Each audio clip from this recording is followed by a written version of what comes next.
একজন রাজা একটি পুকুরের পাশে দাঁড়িয়ে তার সেনাপতিকে জিজ্ঞেস করলো, বলো তো এই পুকুরে কত গ্লাস পানি আছে? সেনাপতি কিছুটা হতভম্ব হয়ে পড়ল।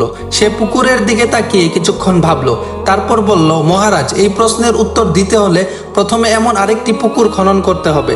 তারপর এই পুকুরের পানি এক গ্লাস করে সেই পুকুরে ঢালতে হবে, তবেই গণনা করা সম্ভব। রাজা একটু হেসে বললেন, বেশ যুক্তিসম্মত কথা, তবে আমার উত্তর আমি পেলাম না।